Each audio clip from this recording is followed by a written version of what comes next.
செஞ்சிருந்தோம்.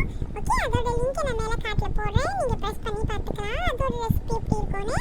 இதுவும் அதே மாதிரி, ஆனால் இது கொஞ்சம் வித்தியாசமாக நம்ம வாழைப்பூவும் முருங்கைக்கீரையும் போட்டு செய்கிறோம். இது ஒரு சூப்பரான டிஷ், ரொம்ப ஹெல்த்தியான டிஷ்ஷும் கூட.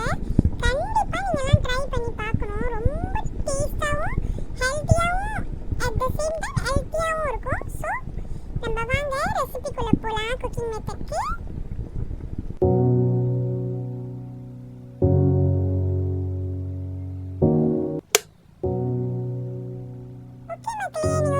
எடுத்து வச்சுக்கோங்க. அதில் கொஞ்சம் எண்ணெய் ஊற்றிக்கோங்க. அந்த எண்ணெய் நல்லா சூடாகணும். அதுக்கப்புறம் நீங்கள் ஒரு டீஸ்பூன் கடுகும் ஒரு டீஸ்பூன் உளுந்தும் நீங்கள் போட்டு நல்லா அதை பொரிய விடுங்க. அதுக்கப்புறம் நீங்கள் ஒரு 3 காஞ்ச மிளகா, பட்டை மிளகான்னு கூட சொல்லுவாங்க, அதை 2 நறுக்கி சின்னதாக நறுக்கி நீங்கள் அதை போட்டுக்கோங்க. அது நல்லா எண்ணெயில் பொரியும் போது ஒரு 6 பல் பூண்டை நீட்டாக நறுக்கி வச்சுக்கோங்க. அதையும் இந்த எண்ணெயிலே போட்டு நல்லா தாளிங்க.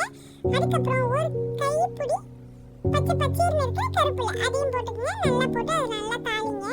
தாளிச்சுட்டு அதுக்கப்புறம் ஒரு வெங்காயத்தை எடுத்துக்கங்க. நல்ல பெரிய வெங்காயமாக அதை எடுத்து ஸ்லைஸாக நல்லா நீங்கள் வெட்டிக்கிட்டு அதையும் எடுத்து இதில் போட்டு நல்லா தாளிங்க.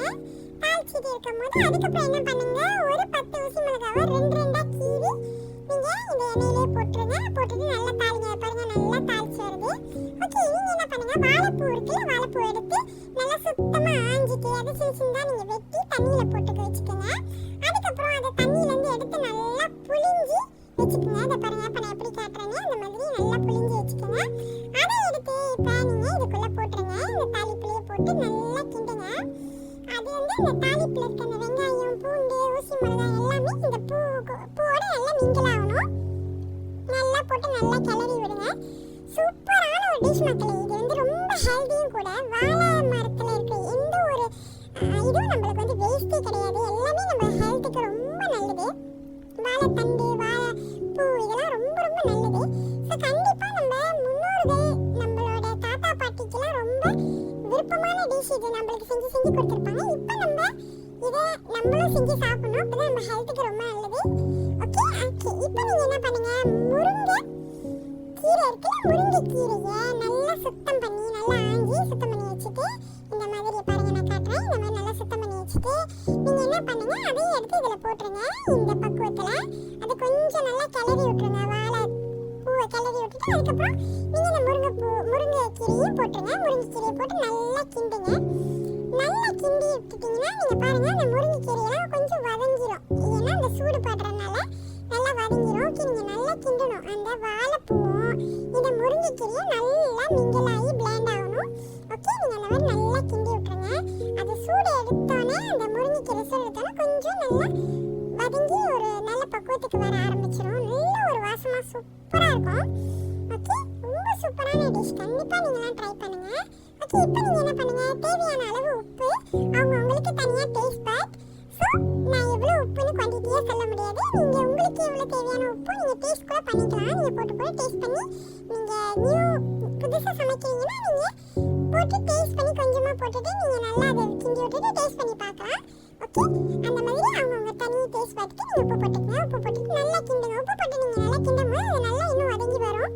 ஓகே, சூப்பராக அது பாருங்கள், பார்க்கவே இவ்வளோ டெம்ப்டிங்காக இருக்குன்னு நல்லா டேஸ்ட்டாக இருக்கும். ஓகே, நீங்கள் இப்போ என்ன பண்ணுங்கள், கொஞ்சோண்டு பருப்பு, ஆஸ்திரேலியா பருப்புன்னு சொல்லுவாங்க, அந்த பருப்பையும் ஆரஞ்சு கலர் பருப்பு இருக்குல்ல, கஸ்தூரி பருப்புன்னு சொல்லுவாங்க, அந்த கஸ்தூரி பருப்பையும் எடுத்து ஒன்றா போட்டு வேக வச்சுருங்க.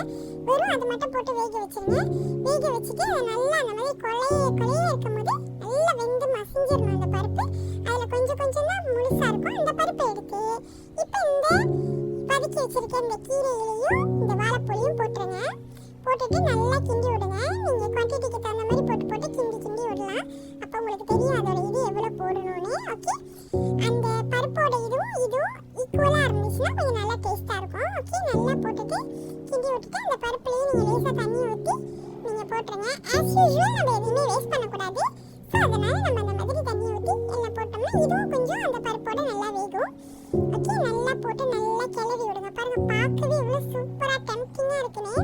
இது நீங்கள் ஒயிட் ரைஸ்க்கு சாப்பிட்லாம், சப்பாத்திக்கு சாப்பிட்லாம், சூப்பராக இருக்கும். கண்டிப்பாக ட்ரை பண்ணுங்கள். அவ்வளோ டேஸ்ட்டாக இருக்கும். இந்த பருப்பை நீங்கள் இதோட சேர்த்து போட்டு சமைச்சு பாருங்கள். நீங்கள் நெய்யே ஊற்றலைனாலும் டேஸ்ட் வந்து நெய் ஊற்றி சமைச்ச மாதிரி இருக்கும், அவ்வளோ நல்லா இருக்கும். ஓகே, நான் உப்பு டேஸ்ட் பண்ணிவிட்டு எனக்கு தேவையான அளவுக்கு நான் உப்பு போட்டுக்கிட்டேன். அந்த மாதிரி நீங்களும் உப்பு போட்டு நல்லா கிண்டி விட்டுருங்க. ஓகே, பாருங்கள், அது நல்லா கொதி வரணும், நல்லா வேகணும். அந்த வாழைப்பூவும் முருங்கைக்கீரையும் நல்லா பருப்போடு சேர்ந்து நல்லா வேகணும். கொஞ்ச நேரம் நீங்கள் என்ன பண்ணுங்கள், மூடி வச்சுருங்க.